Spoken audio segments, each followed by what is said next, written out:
Of when their siblings go missing. 3 real-life mysteries, 3 sisters determined to find out the truth. We start with a story that begins in 1968. With America embroiled in the Vietnam War, a young sailor mysteriously vanishes from his ship. But his sister never accepts the Navy's explanation of his disappearance. For years, she searches for what really happened. As John Miller first reported in 2001, it's a tale where a bit of luck and a lot of persistence changes everything. It was what they call a cold case, decades old and still an unsolved mystery. It's the story of a missing sailor, stolen money, and a sister who refused to believe her brother was a deserter and a thief. We almost never talked about him because it always came down to the unauthorized absence, deserter status, suspected of theft. But to his family, it didn't make sense. Andy Munns was a good kid. In Montclair, New Jersey, class of '61 at Montclair High. He loved backyard basketball and doing science experiments in his basement. He was very popular. We had 5 children in the family. Andy was the middle child, and he was the happy one. He was the one who everyone got along with. But after he vanished, it would take more than 30 years for Mary Lou Taylor to answer the question that hung like a shadow over her family and her brother's memory. What really happened to Ensign Andy Munns?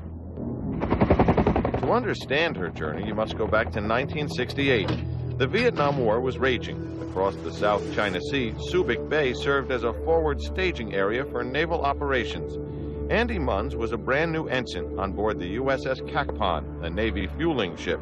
Mary Lou remembers a postcard home. It was happy, cheerful. Life's a great adventure. The crew was good. The ship was great. But on January 17, 1968, just 3 weeks after the ensign from New Jersey arrived, Andy Munns went missing. And not only had Andy, the ship's new paymaster, disappeared, so had $8,600 from the ship's safe. To investigators, the first theory was the most obvious. $8,000 could take a young sailor far away from an unpopular war, or not far at all, just outside the gates of the Navy base, Olongapo. It was a rough, steamy port town where booze and sex and crime blended with the background music. Sailors disappeared here regularly, either going AWOL, deserting, or becoming victims of foul play. As the years passed, Andy's parents deluged the Navy with letters and queries, but Andy's status didn't change. Deserter. And that took a toll. It broke my father's heart. I mean, he literally had a heart attack 3 years later. And I'm not blaming the Navy for his heart attack. But the fact is, it was harder, I think, than just losing a son. In the mid-'70s, after years of holding out hope that he might somehow return, Andy's family decided to have him declared legally dead. They wanted to have a memorial service, but when they asked if the Navy would supply an American flag to present to his family... Oh, no, they would never do that. That's for honorable discharges. Had the Navy come to the determination that Andy Munns was the victim of a murder on board the Cacapon, he would have been listed as killed in the line of duty during the Vietnam War, and he could have been memorialized here with honors at Arlington National Cemetery. But a generation after the war, the Munns family still was without answers, without a body, and in the eyes of the Navy, Andy Munns was still without honor. Mary Lou was determined to change that, but she would have to become more than just a loving sister. She would have to become a detective. And like any good investigator, she would need to catch a break. What was the first thing you did? I found a Vietnam veterans user group or bulletin board or something. And as I recall, it was something like, my brother was on the USS Cacapon. I have some names, but I need to know how to get in touch with these people. I need to find out what happened to them. I had literally been on that forum for about 20 seconds. In an astonishing stroke of luck, across the country in San Francisco, Tim Rosaire, a former Cacapon crewman, had just logged onto the bulletin board for the first time. I instantly knew what it was. And I wrote her back, saying yes, and I may have been one of the last people to see him. Rosaire was ship's journalist. He published a newsletter, a kind of yearbook or the cruise book. Rosaire was actually using Andy's cabin during the day as his office and got to know the young ensign. was sort of looking forward to, you know, being in the Navy, and was very proud of being an officer. And there was something else. I knew him well enough to know that he wouldn't have stolen the money. Rosaire supplied Mary Lou with names and some photographs of the crew. She tracked down the captain, only to learn he had just died. But his wife remembered that Andy's disappearance had always haunted her husband. She said, I know my husband never got over that because he knew, I think that someone must have taken money from the safe and done something with your brother. Mary Lou had combed through the Navy's original reports of the investigation, and there were things that didn't add up. There were people on the ship who were deliberately lying to create a motive for why Andy would have left. Mary Lou learned that while $8,600 was missing, another $51,000 was still in the safe. If Andy had run off with the money, why not all of it? The Munns family wanted the case reopened. Essentially, every time we contacted the Navy, they said, if you have new evidence, Substantial new evidence. Substantial evidence, then we'll reconsider. When we come back, Mary Lou catches a break and gets help from an unexpected source. We saw some things that didn't make a whole lot of sense. And finally learns the truth about her brother. He started motioning with his hands, and one of the other investigators came into the room and said he's confessing. Stay with us.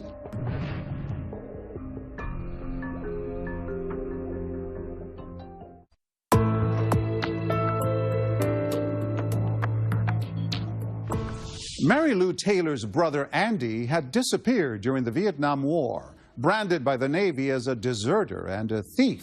But even after 30 years, she was determined to clear his name and uncover the truth. She had already found veterans online who remembered him, and they also thought he was innocent. But to reopen the case, the Navy wanted new evidence. Once again, John Miller. In the mid-1990s, Mary Lou set out to find that evidence, to trace Andy's old shipmates from 1968. She began her long journey back into time in search of the truth. We looked in the bars, some of the houses of ill repute, tapped into informants that we had. We also, of course, checked on the base. She found Special Agent Ray McGady, the original investigator assigned to find Andy. He was retired and living in North Carolina. Her call reopened old wounds. I said, this is Mary Lou Taylor. I understand you investigated the disappearance of my brother in the Philippines in 1968. And he said, yes, I remember it very well. Probably better than any other case I've ever worked. You know, I see when you talk about that, you get emotional and choked up. Do you feel that the Navy let this kid down? I think that the Navy did everything it could at the time to try and resolve the issue. Of course, I feel a personal sense of responsibility because I was the case agent. There were all kinds of guys who worked on this case with me. But clearly I was the guy. But in 1997, McGady would, in a small way, return to the case that had haunted him for so long. He helped Mary Lou get Andy's file put in front of Pete Hughes, head of the newly created Cold Case Squad at the Naval Criminal Investigative Service. Mary Lou had turned up a number of new questions, to which Hughes wanted answers. We saw some things that didn't make a whole lot of sense and caused us to want to reactivate the case. Hughes assembled a team of homicide investigators, including a criminal profiler. They studied the statements from 1968 and began re-interviewing crew members 30 years later. For the first time, the focus now shifted from theft to a homicide. What we want to do is know everything there is to know about the suspect in the case. Suspicion would focus on several former crew members. One was Michael LeBrun, who was living outside Kansas City, selling real estate. But in 1968, he worked in the dispersing office with Andy Munns, had access to the safe, and was one of the first to suggest that Munns may have deserted. He characterized him as immature. Basically, he came up with an idea that perhaps Ensign Munns had gone over the hill. But Pete Hughes knew, without a body or any physical evidence, the only way to make a case was to get LeBrun to admit to the murder. It was tricky work. How do you get a confession on a 30-year-old murder? We talk about it being a terrible mistake. an accident, you haven't been able to talk about this, and this is your chance. We live in a forgiving society, and a lot of people are going to want to forgive you, but they're not going to forgive you unless you step up to the plate and tell the truth. After 4 interviews with LeBrun, Hughes devised a new strategy. Mary Lou Taylor would attend the next interview with LeBrun. Why do they feel it was important that you be there? They were hoping that that might make it more likely that he would confess. But would it work? At first, Mary Lou watched through the one-way glass as the agents interviewed LeBrun in a room covered with more than a dozen enlarged photographs of the Cacapon, his shipmates, and Ensign Munns. Then something started to happen. LeBrun described in detail how he strangled Andy. It was like watching an old movie with an old silent film, but you could tell that something important was happening. There was a time when his body language changed. He started motioning with his hands, and one of the other investigators came into the room and said he's confessing. Then Mary Lou was brought into the room. Did you say, why did you do this?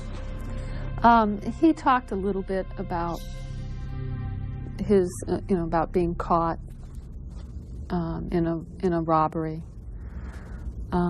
Stealing the money. Yeah. He said he just couldn't find a way out. He panicked and he decided to kill him. Investigators say to cover up the murder, LeBrun explained how he dumped the body in one of the ship's huge oil tanks. Andy's body was never found. He, at first, looked as if he were crying, but when he looked at me, there were no tears in his eyes. As she got up to leave, LeBrun made a request. Mary Lou couldn't believe what she was hearing. And he said, "May I give you a hug? Would that be okay?" And it was like the dumbest question I had ever heard.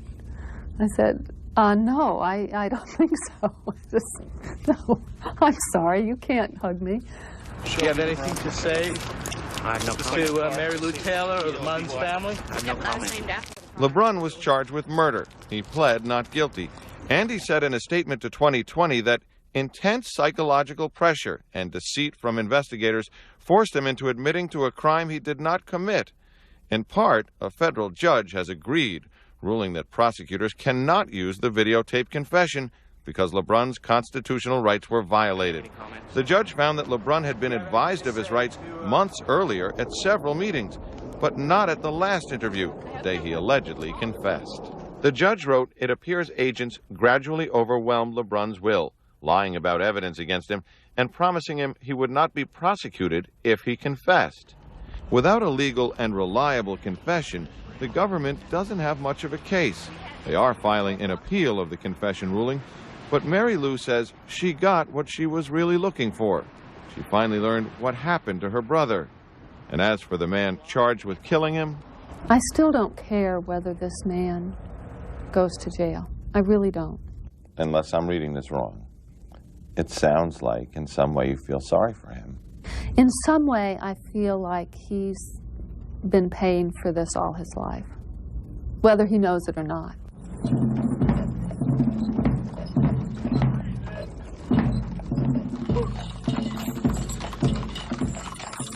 "33 years after Ensign Munns disappeared from the USS Cacapon, a ceremonial casket covered with an American flag made its way to a gravesite in Arlington National Cemetery. Friends and family came from around the country, and so did naval criminal investigators, to watch as Andy Munns was given full honors in recognition of his service to the Navy and his country. Andy Munns is no longer a deserter, and the Navy finally gave Mary Lou that flag. Just on behalf of the grateful nation and proud Navy, this national ensign is presented in memory of your brother's honorable service to our country. This is what I would like my parents to have had 33 years ago. I'm very proud of my brother. He was a very honorable person. After years of fighting in the courts, Michael LeBrun's confession was ruled admissible. He ultimately pled guilty to voluntary manslaughter in the death of Andy Munns. He was sentenced to 4 years in prison and released in 2009. When we come back, another woman looking for her sister unlocks a mystery from the past. My sister was married to John David Smith. And she's missing, isn't she? And he said, my God, lady, you have a problem. Stay with us.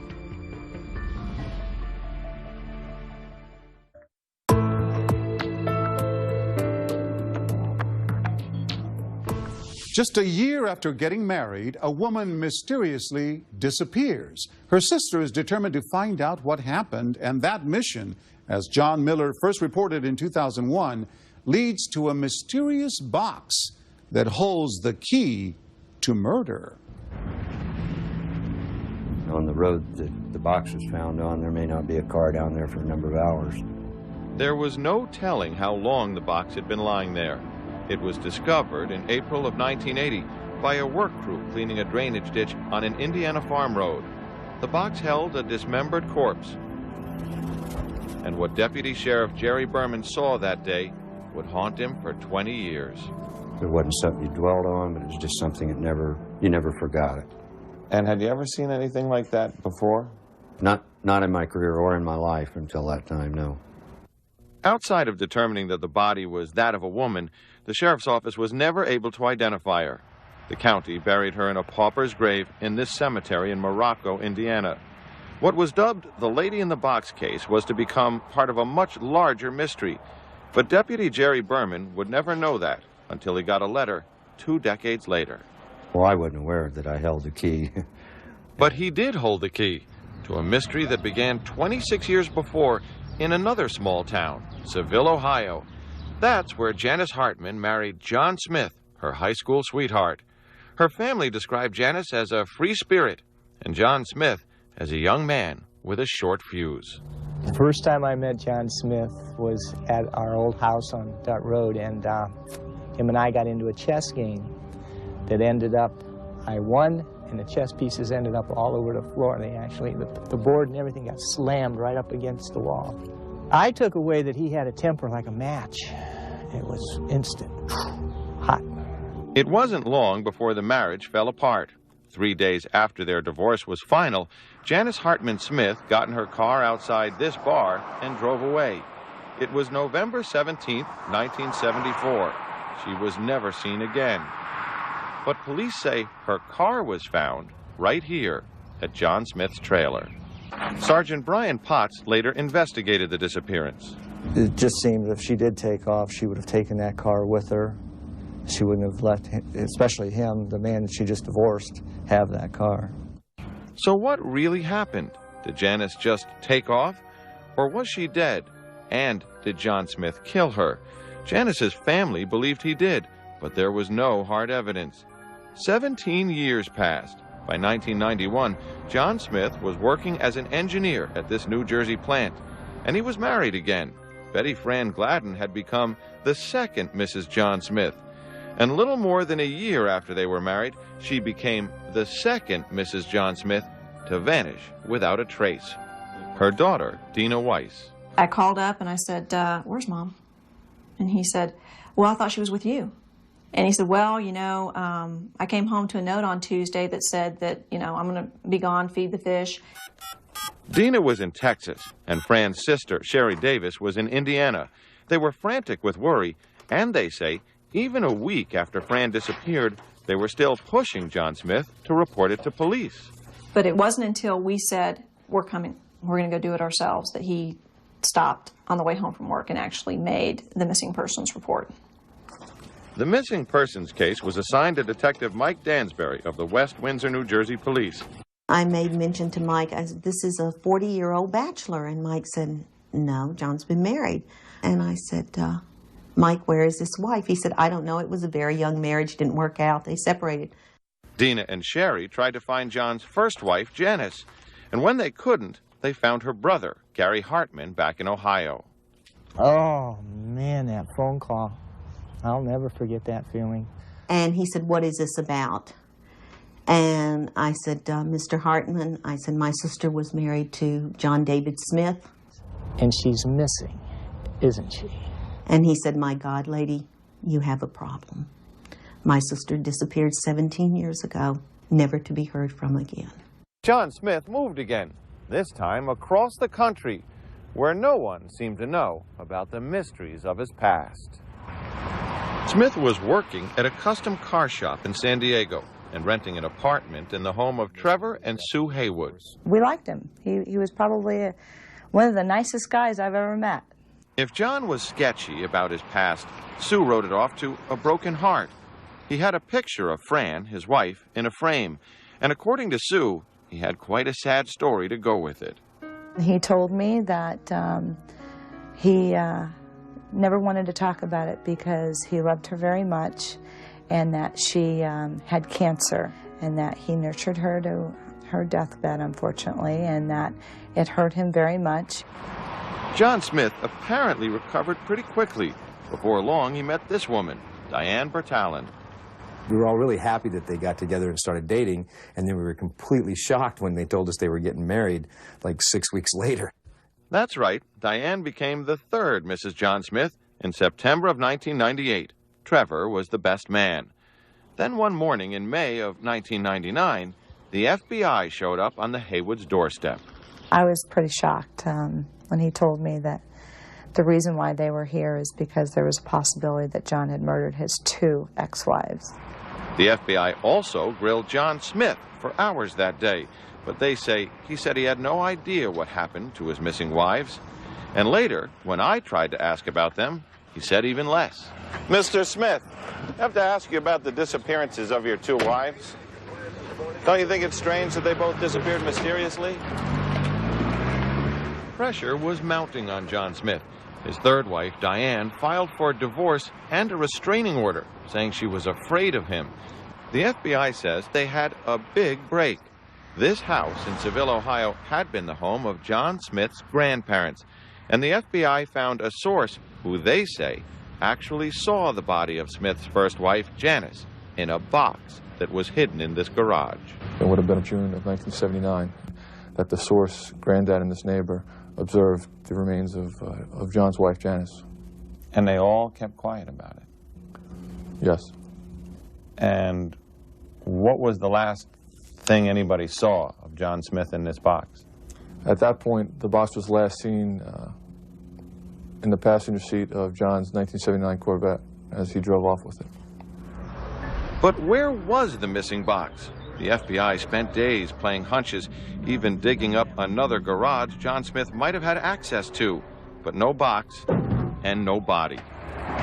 Then Sherry came up with a plan to expand the search. I knew that letters had gone out within Ohio to coroners and sheriff's departments. I said, I think we need to spread out. Let's go Indiana. By that time, we had knowledge that John had indeed lived in Indiana. So Sherry spent an evening pulling up the address for every coroner and sheriff in Indiana. Then this letter went out asking for any information on a Jane Doe, maybe in a plywood box, found within the last 20 years. One of the letters happened to land on the desk of, you remember, Jerry Berman, the Indiana deputy sheriff, who for 20 years had been haunted by the case of the lady in the box. What were the chances that the letter would find its way to the only cop who'd been around long enough to remember the case? It's fortunate for Wayne County, Ohio, that I still hadn't retired and went home and went fishing. Item 4, John Smith. On October 3rd, 2000, John Smith was arrested for the murder of Janice Hartman Smith. He pled not guilty. Smith went to trial, and prominently displayed was the wooden box prosecutors say John Smith built just days after Janice disappeared. He built the box to keep her, and he kept her for 5 years in his grandfather's garage. The stunner of the trial came when a witness, who asked not to be videotaped, revealed that he was the source who tipped off the FBI about the secret in the box. You know, I was hoping to bury this, but this thing just don't bury. It don't go away. You don't have the nightmares. I do. You see, that source turned out to be none other than John Smith's brother, Michael, who'd gotten curious about a box tucked away in their grandfather's garage. What part of the box did you find open? I would have pried the top up. What I found was what appeared to be legs. Human legs that had been cut off just below the kneecaps. eventually I came across a face, and it was Janice Hartman. So you didn't call the police? No, I called my brother. The reason I didn't call the police, I was scared to death. I thought I was part of a murder that I had nothing to do with. You know, I was there, I seen the box, I found the box, I opened the box, I called my brother, he came and got it. John Smith's attorney admitted Smith had possessed Janice Hartman's remains, but denied his client had killed her. Is there one witness who came in here and said Janice was afraid of John? At this period of time, they got along fine. The jury deliberated for 7.5 hours. As to the charge of the murder, the verdict is guilty. John Smith was handed a sentence of 15 years to life. For Gary Hartman, there was finally some relief. Now, everyone knows John Smith was a murderer. And what about Smith's second missing wife, Betty Fran? Her sister Sherry was allowed to address Smith at his sentencing. I would ask you just to look at me in the eye for 1 minute, because I have only one other thing to say to you. I can live with my last memory of my sister. Can you? For Sherry and Dina, this story is far from over. My only question is to John. Where's my mom? What'd you do with her? And then we'll stop. Justice will be served and we'll stop. John Smith is currently serving 15 years to life in an Ohio prison for the murder of Janice Hartman and is eligible for parole in 2019. As of 2013, the body of his second wife, Betty Fran, still has not been found, and her missing persons case remains open. When we come back, a young woman with the perfect husband. He was a pilot, he was a gourmet chef, he was an expert skier. But there was one thing her sister didn't know. This letter says that you are worried about her husband killing her. That's right. What happened to the surgeon's wife? Stay with us.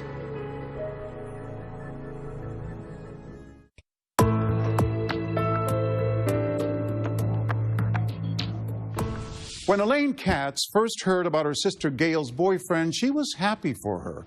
He was the kind of successful, handsome doctor anyone would welcome into the family. But as John Miller first reported in 2000, the more Elaine learned about Dr. Robert Birnbaum, the more worried she grew. And when her sister vanished mysteriously, Elaine knew it had to be him. But how did he do it? And how could she prove it? Elaine Katz confronts the man she believes murdered her sister. Bob, why don't you tell the cameras to the public how innocent you are? Bob, why don't you tell the public that you're innocent? Why don't you tell me that you didn't kill my sister? 15 years I'm waiting to hear you say that you didn't kill my sister.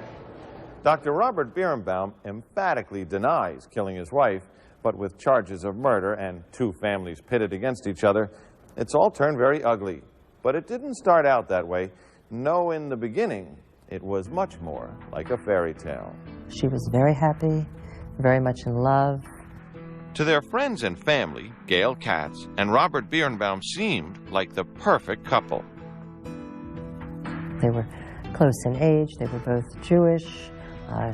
She was interested in becoming a clinical psychologist, he was a doctor.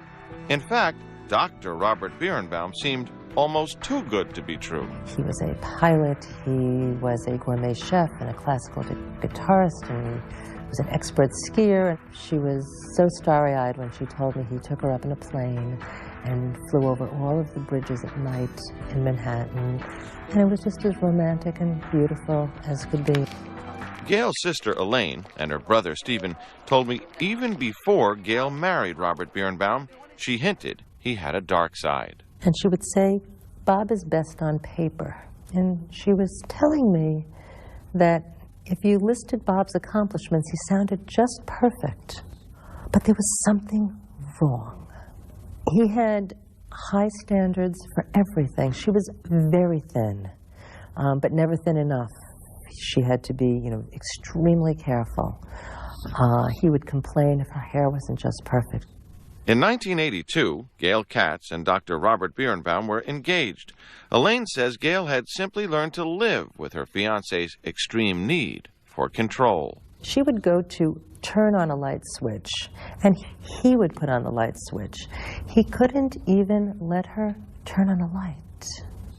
Ultimately, Elaine supported her sister's engagement, despite what she viewed as Birnbaum's insecurities and quirks, until late one night in 1982, when she says she received a hysterical call from Gail. She explained to me that Bob had tried to strangle the kitten in the toilet bowl. And he had the cat's head under the water, and he had his fingers around the throat of the cat. This was about a month before the wedding, and I looked at her and I said, "So we're calling the wedding off?" And she said no, that she loved him, and the cat was safe now, and she wouldn't get another animal, and he had done it because he was insecure about her love. Elaine told me that Gail swore her to secrecy about the cat incident, and later that year, Gail and Robert were married. And she convinced herself that she could be the perfect wife that would make him content, happy, change him. And they were happy, or at least appeared to be, until one day in November of 1983. In November of 1983, she files this police report. It reads, "The defendant strangled her to the point at which she lost consciousness." Gail wasn't permitted to smoke. And apparently Bob had unexpectedly returned home. And she told me that he was so alarmed by the sight of her smoking that he had literally leapt over the couch and, strangled her, pushing her off her chair onto the floor.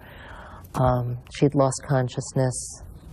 So Gail convinced her husband to see a therapist, Dr. Michael Stone. And at the end of seeing him, did you have the impression that he was under control? No. I had the impression that he was not in good control, nor likely to become so. Dr. Stone said Birnbaum decided not to go forward with the sessions, but concerned for Gail's safety, Dr. Stone did something he says he's never done in 35 years of practice. He wrote a declaration for Gail to sign, stating that she was in danger and that he had warned her. The letter says, it's dated the 21st of November, 83, I have been advised by Dr. Stone that for reasons of my own safety, I should, at this time, live apart from my husband, Dr. Robert Birnbaum. It was a letter Gail's sister had not seen until I handed her a copy. If I do not heed this advice, I must accept the consequences, including the possibility of personal injury or death at the hands of my husband, and absolve Dr. Stone of responsibility for any such eventuality. This letter says that you are worried about her husband killing her. Yes. And that you're trying to warn her. That's right. When we come back, Dr. Stone's worst fears come true. Gail Katz disappears, and investigators come up with a bizarre theory. All you gotta do is just yaw the airplane the right way so the air doesn't hit the door, and all you need is just a nudge. Stay with us.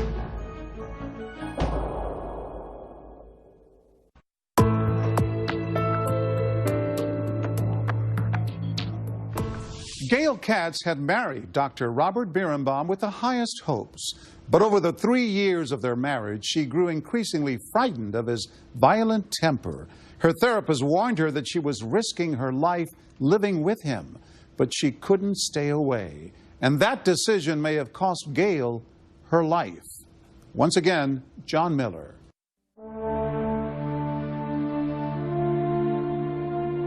She was in love. I know to you and I that probably sounds silly, but she still had her romantic vision. And her family believes that romantic vision blinded Gail to the real dangers they believe came to fruition that summer.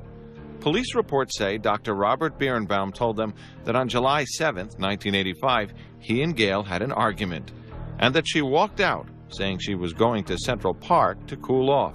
She was never seen again. When Gail disappeared, her brother Stephen came to help in the search, but he says Bob seemed to be avoiding Gail's family.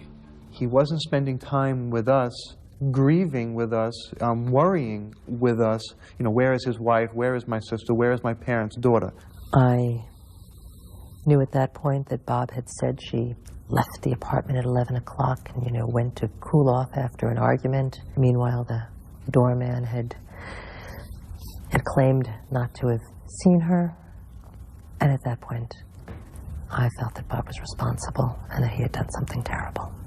According to New York City police, Dr. Birnbaum told them on the afternoon his wife vanished, he stayed in their apartment till about 5:30, then drove to New Jersey to attend a family party, stopped to visit a friend who was going to medical school, and then he says he returned home to their apartment late that night.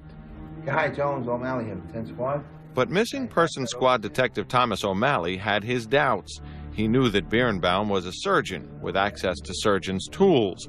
O'Malley wanted to search the apartment and check the bathroom drain traps for traces of blood and tissue. But without enough evidence to get a warrant, O'Malley could only search where Birnbaum's lawyer allowed him to.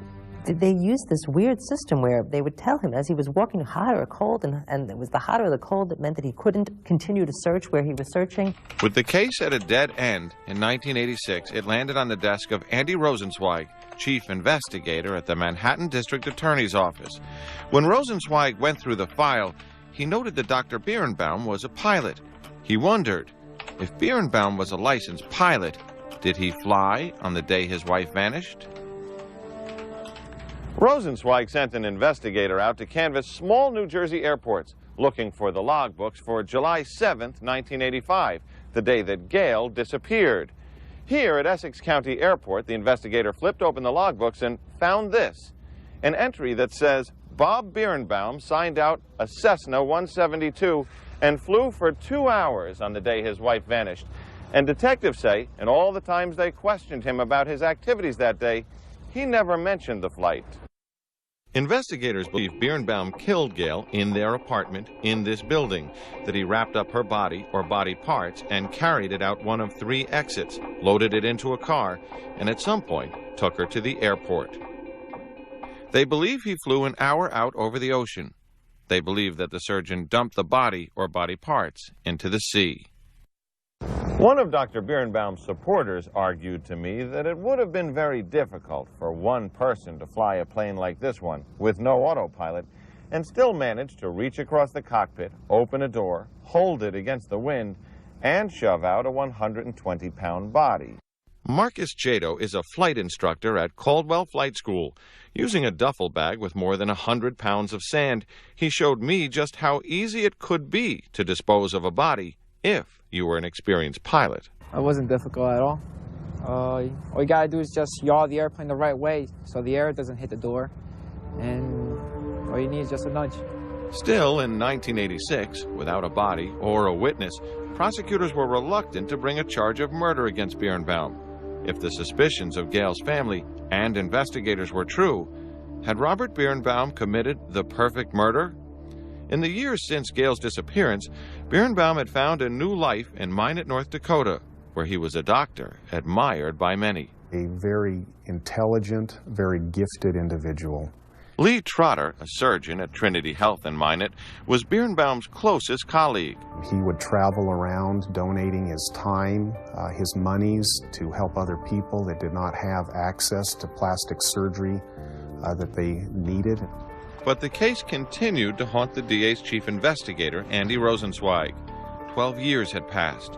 Before he retired to Newport, Rhode Island, he reopened the Birnbaum case to see if new leads could be found. You're looking for gaps, things that weren't done.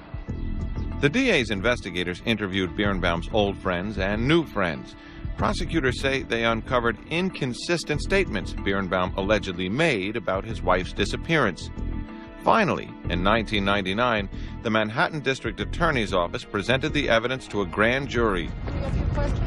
Robert Birnbaum was indicted on charges of murder. With his new wife at his side, he returned to New York and surrendered. Dr. Birnbaum, we've been trying to talk to you for a while, or arrange to talk to you, and in the name of fairness, we have to ask you, did you kill your wife? I have no I made several attempts to get Dr. Birnbaum to tell his side of the story, but he remained silent. And doctor, you have nothing to say about this? You know, they've charged that you took her in an airplane. He has no comment. And threw her out? He's in the middle of a prosecution. We'll say what we have to say in court. And after the trial, then you'll see that my client will be found not guilty. Thank you. In court papers, Birnbaum's lawyer, Scott Greenfield, has argued while Gail did vanish, there is no evidence that she's dead. And if she is, he argued that Gail had extramarital affairs, that she could have been killed by a boyfriend, that 4 years earlier she had attempted suicide, so she could have killed herself. Judge Leslie Crocker Snyder denied the motion to dismiss the charges for lack of evidence, but even so, Dr. Birnbaum's friends don't believe he could have done it. The Bob Birnbaum I know is not capable of doing such a thing. He told me point blank, he said, "Lee, I did not do this thing."